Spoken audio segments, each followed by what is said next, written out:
2 of 96 of the people that I've interviewed. The stuff I'm going to be sharing with you now, which I refer to as my wealth plan, comes from the insights, the collective insights from these 96 super achievers. Okay, so there it is. That's the wealth plan in a nutshell. The first and most important thing you need to do is write down your vision. Why write it down? Bob Proctor, when I interviewed Bob, he actually has a thing that he does. In his pocket, he has a card that he's encapsulated, put plastic around it, and he's got it in his pocket. And on there is the most amazing. He wouldn't show it to me. He said to me, "This is such a big vision." He said, "I don't show it to anybody. I don't believe in showing it to people." Keeps it in his pocket, and he says, by writing, he says, there's some kind of a connection between, and I'm talking writing. I'm not talking about type your vision. I'm saying write your vision down. He says there's almost like a connection between the brain and the pen. And it almost programs the brain to go and do it. So write your vision down. What he does is he says all day, you touch this card, you think about this card. What is it effectively doing? I'm asking myself questions. Every time I touch my card, I'm asking the question, have I done what I need to do today? Have I taken those 5 actions I need to be taking today to achieve this? So what am I effectively doing? Reminding myself to take those darn actions. Tools and trinkets that help us to do the stuff. Like I said, success is an activity. It's a doing word. So you need to write your vision down. The second thing you need to do is you need to start with the end in mind. Like I said to you, to create that vision, I need to go and I need to travel to the end. Now I want you to quickly do something right now. Imagine an 85-year-old person. What does that person look like? What do you see in your mind? Are you seeing an elderly person with a stick hunched over, walking down, very wrinkled? Or are you seeing a vibrant, energetic person who's still filled with the figures of life? Which are you seeing? The last one. And you know it's amazing, Dion. Thoughts are real forces. If you visualize that person, guess what you're going to be? That person. I'm going to live until 125. Nothing wrong. And believe that. No, Dion, I mean, look at him at 83 already. He's, how amazing. What year? So, but that's the truth. Is we can travel to the end of our lives. Right now, you can travel to the end of your life and you can say, what do I want to hear as my eulogy today? And you can sit and you can go, wow, he was amazing. He made a difference in life. She. And what have I got the benefit of doing? Because remember, I'm using my imagination. I can figure out what I want those people to say in my eulogy, and I can travel back to today and I can say, right, cognitive ability, what do I need to do so that they say that about me at my funeral? You don't want to wait until you're there. Oops, too late. We have an understanding. We're now sitting with this awareness. What is this awareness? This awareness is what we're going to use to have that exact eulogy. I've just attended a course with Robin Banks. He's 44 years old. He looks 32. John DeMartini, he was 58 there when I interviewed him. He's now, I met John last week.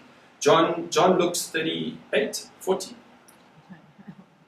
But I mean, because of what they see, as they say, when you have a big purpose, a big dharma, as Wayne Dyer says, when you have a big dharma, and you see yourself young and vigorous, I mean, Wayne Dyer is 70 years old. He has energy of a 25-year-old. But it's what they think and they believe. And so that's what I'm saying. Travel to the end of your life and ask what you want to see, and then use your tools, program your reticular activating system to find all the resources and everything that you need to get you there. So that they will say that eulogy. Because that's one inevitable thing that I don't think we've figured out yet is do you know what life is? It's a sexually transmitted terminal disease. So so we've all got that sexually transmitted terminal disease called life.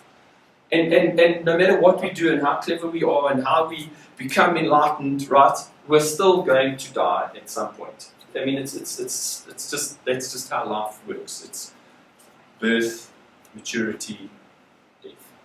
It's just the way it is. But you don't have to be old when you're 85. I mean, I look around at these leaders. They're amazing, absolutely amazing. But then they believe that what you think about, you definitely bring about. Okay, so the third one is absolute belief. Now, I spoke about this a bit earlier. What do you believe you deserve? We went around the room and we figured out that I know what your bank, I know what you believe your bank balance should be. I might not know what it is, but I know what you believe it should be because it is that.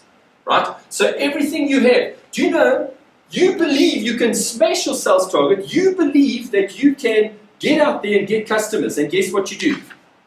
You do.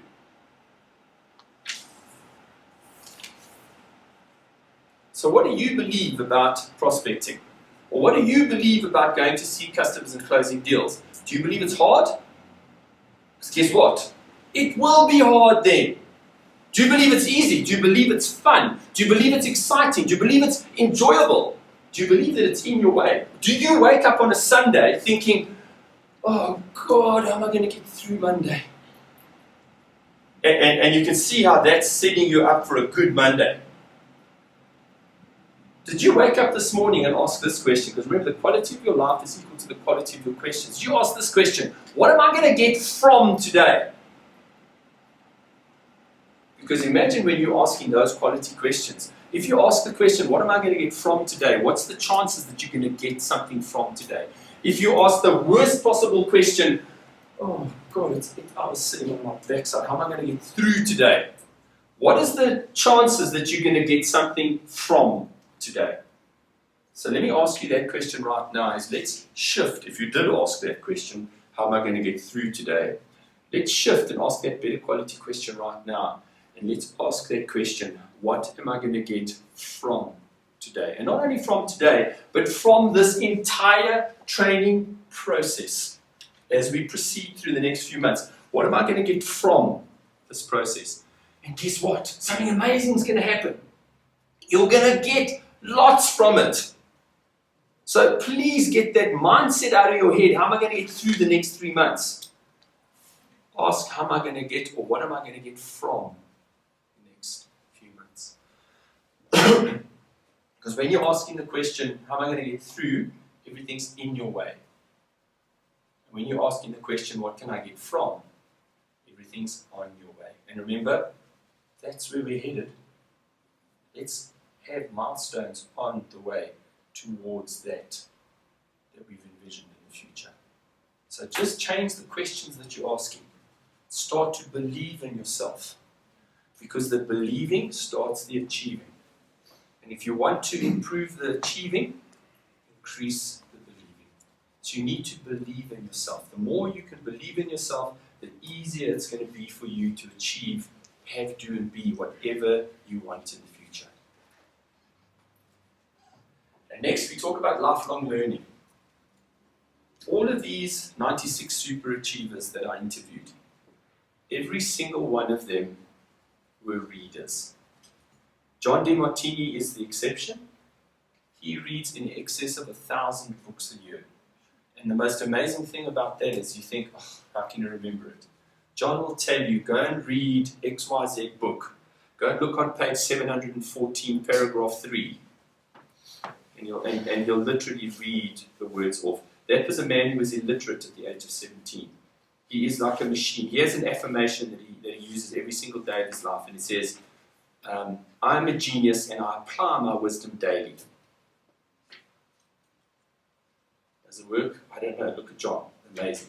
So use or get an understanding of how you can use your gifts and your tools to support you. But all of these guys had a commitment towards growing and learning.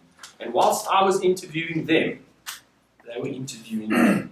They were as eager to see what they could learn from me and my research as what I could learn from them towards gaining my research. John, 1,000 books a year, plus. Somebody like, well, the lowest was over 60 books a year. So readers are leaders. All of those people were growing and expanding their knowledge all the time. When last did you read a book?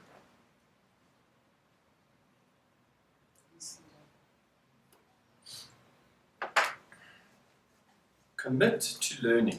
Learning is where your growth is actually going to come from. So like I said in the beginning, that 30 minutes a day that we're busy creating a habit today, or at least a habit for daily, that 30 minutes a day is your growth, your investment into your lifelong learning. It's something that you're going to keep doing.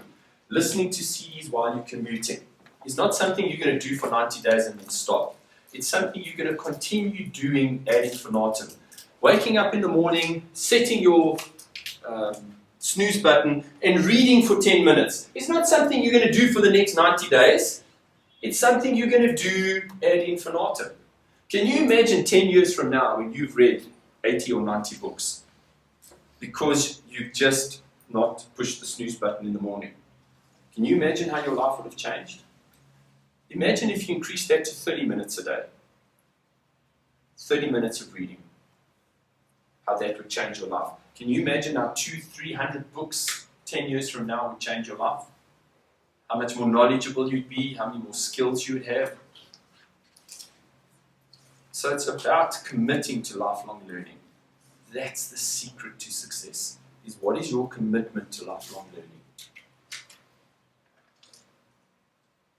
And this is something I alluded to earlier, was what is your reason why? If you have a big enough reason why, and let's go back to that little toddler that we were talking about, right? That little toddler that fell down, scuffed its knee, cut its head. You were that toddler, right? What kept them persistent, that kept them going all the way, was they had a massive reason why they wanted to walk. That's why they were as persistent as they were. They looked around and they saw people who were mobile. They wanted to become mobile. What is your reason why you want to achieve your sales target? That's why I always say to people with your sales target, what you should do. As long as it's someone else's sales target, it's the organizational sales target, you're not going to do what you need to do to achieve it. But how about bringing your sales target back into terms that are meaningful to you? Remember what does success mean to you? Look at what success means to you and then build whatever that is. It's going to give me more time to do those things. It's going to give me better lifestyle to do those things. So look at what success means to you and then equate, if I achieve my sales, did I say if? If is not in my vocabulary. When I achieve my sales target, what is it going to give me, support me to do in terms of what success means to me? Is it going to allow me to have more time in the gym so I can work on my body? Is it going to allow me to have more time with my family? Is it going to allow me to provide better for my family? Is it going to allow me, because my value is creating wealth, to create more wealth? So in terms of what success means to you, because that's what's meaningful to me, where my values lie, what is achieving my target going to give me?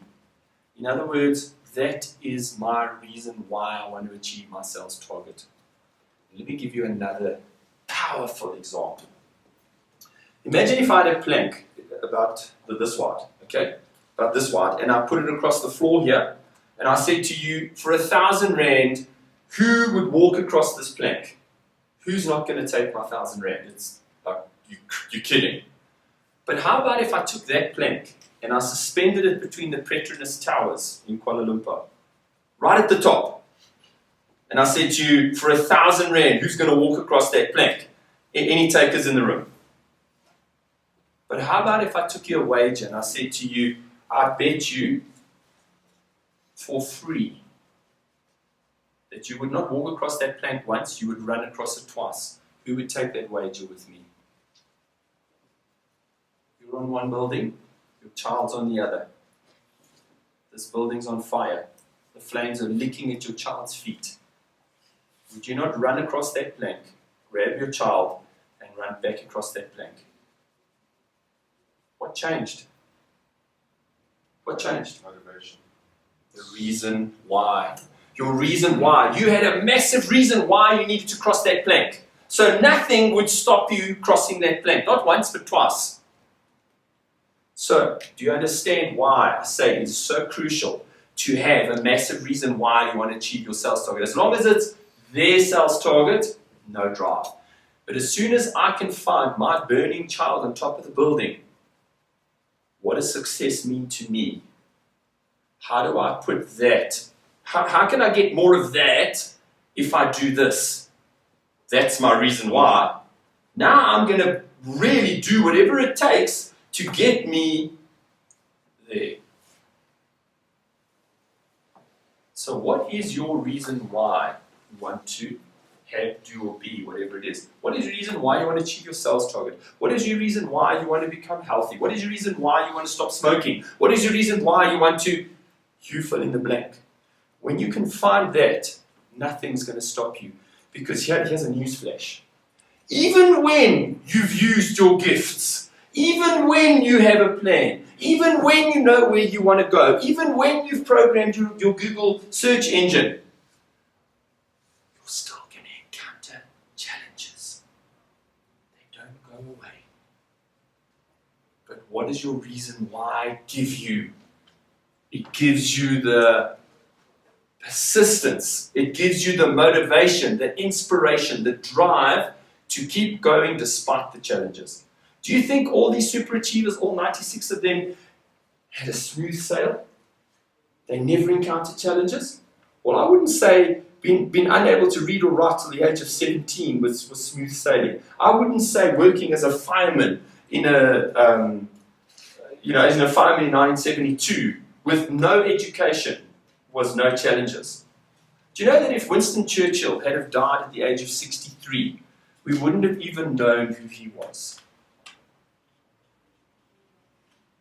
That's persistence. That's pumping that lever and keeping that water flowing. That's what we're asking you to do. And finally, we're talking about your success habits. We're talking about what do you actually need to do consistently every single day to achieve the success that you actually want. What is it that you need to do? Because once you find what that is, no thing is going to get in your way. So I come back to that, and it's crucial. And this is not the last time you're going to hear me say this. I need you to go and find what the 5 activities, if you repeated them every single day, would lead you to the success that you deserve. Because what I'm going to teach you, once we know what those perfect 5 activities are, I'm going to teach you a system to convert those into routines, habits, success habits, entrenched habits. And you're going to do the stuff you need to do, the right stuff you need to do every single day without even thinking about it.